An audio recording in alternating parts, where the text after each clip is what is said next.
Bonjour, aujourd'hui j'ai envie d'aborder ce questionnement qui revient régulièrement, qui est mon parcours est si atypique qu'il n'intéressera pas de potentiels employeurs. C'est un sujet important parce que quasi systématiquement les personnes que j'accompagne mettent en avant ce qui ne va pas ou dans leur parcours, ce qui va les empêcher d'intéresser un potentiel employeur.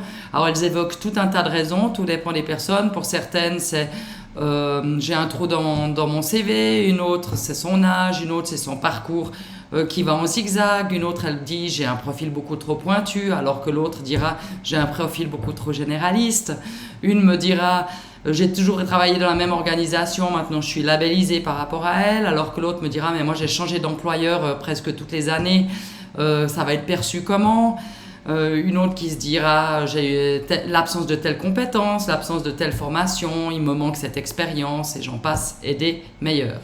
En fait, toutes ces conjointes expatriées, humanitaires ou expatriées en poste semblent penser qu'elles doivent faire partie d'une normalité. Et qu'elles font exception à cette normalité. Et toutes, elles imaginent qu'il est attendu d'elles d'avoir un profil parfait. Et ce parfait, c'est elles qui le définissent à quelque part. Elles, au travers des histoires qu'elles se racontent et au travers des histoires qu'elles ont entendues de ci, de là. Donc, un parfait qui est finalement basé sur des assumptions, qui n'a pas été vérifié en tant que tel. Et tout aussi en commun, surtout, cette fâcheuse tendance à dévaloriser leur propre parcours professionnel, à ne pas croire en elles en fait. Je ne sais pas si c'est ton cas. Si toi tu penses que ton profil professionnel ou ton expérience professionnelle n'intéressera pas un futur employeur ou sera difficile à vendre auprès d'un futur employeur, mais si c'est le cas, c'est vraiment urgent que tu changes ce narratif et que tu le réécrives parce que celui que tu as là te dessert complètement. Plus tu vas penser que ton parcours est un obstacle face à un employeur, plus tu vas dégager cette énergie-là. Plus tu vas voir des signes qui confirmeraient ça, donc ça va encore nourrir cette croyance, plus tu vas attirer ça vers toi et plus tu vas dégager ce message auprès d'un futur employeur qui peut-être au premier abord le pense pas du tout. Donc c'est extrêmement important que tu sois la personne qui change ce narratif sur ton propre parcours. En gros, ça se résume à il faut que toi, tu sois la première à croire en toi. Parce que qui va croire en toi si toi, tu ne le fais pas? Moi, je te parie que ton plus grand obstacle, c'est pas du tout ce trou dans le CV ou ton âge ou quoi que ce soit qui te semble insurmontable, mais ton plus grand obstacle, c'est ta propre perception, ton regard négatif ou dubitatif sur ton parcours professionnel.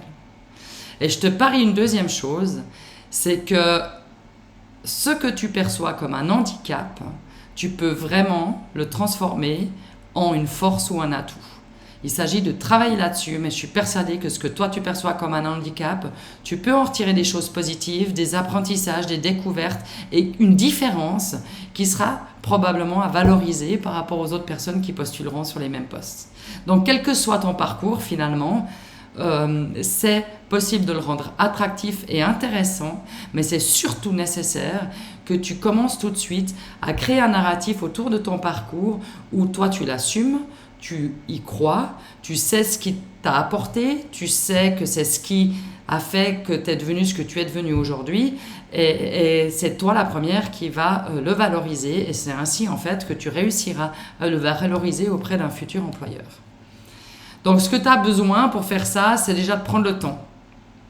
De prendre le temps de revisiter ton parcours, prendre le temps de te poser les vraies questions, accepter de dépasser ses croyances et ses histoires et avoir envie de changer ce narratif. Et pour faire ça, déjà commence par comprendre qui tu es devenu aujourd'hui. Quelles sont tes forces, tes valeurs, tes réussites, tes succès, tes compétences, tes expériences, de vraiment tout lister parce que c'est ça qui va te permettre d'avoir une vision beaucoup plus globale et juste de qui tu es aujourd'hui. Et aussi, clarifier ce que tu veux vraiment. Moi, je suis toujours extrêmement frappée de voir le nombre de personnes qui postulent ou qui commencent à chercher un nouveau job sans être totalement au clair de ce qu'elles veulent.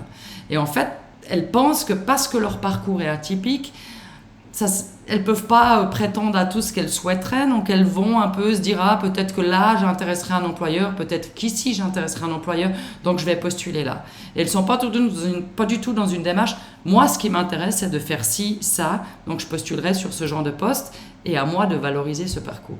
Donc, c'est extrêmement important et clé que toi, tu saches ce que tu veux.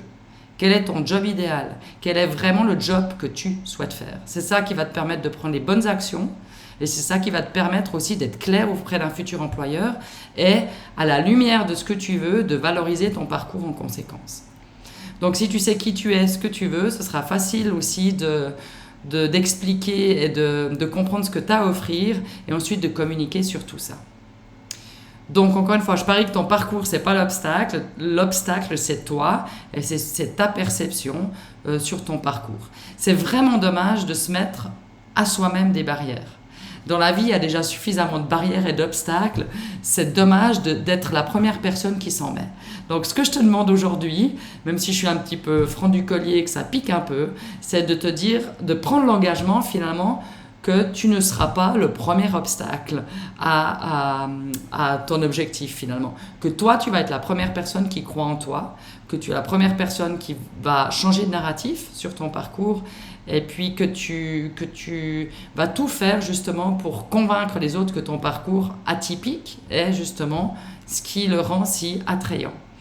Cette problématique de se dévaloriser, de ne pas croire en soi, c'est malheureusement une problématique que rencontrent beaucoup de femmes, alors certains hommes aussi, mais c'est vrai que c'est assez typiquement féminin, on appelle ça le syndrome de l'imposteur, qui est de penser qu'on n'est jamais à la hauteur, qu'on n'a pas les compétences requises, pas l'expérience qu'il faudrait, ce genre de choses, alors qu'objectivement, c'est faux. Donc, sache qu'il y a ce syndrome de l'imposteur qui peut-être vient te parler dans ta petite tête.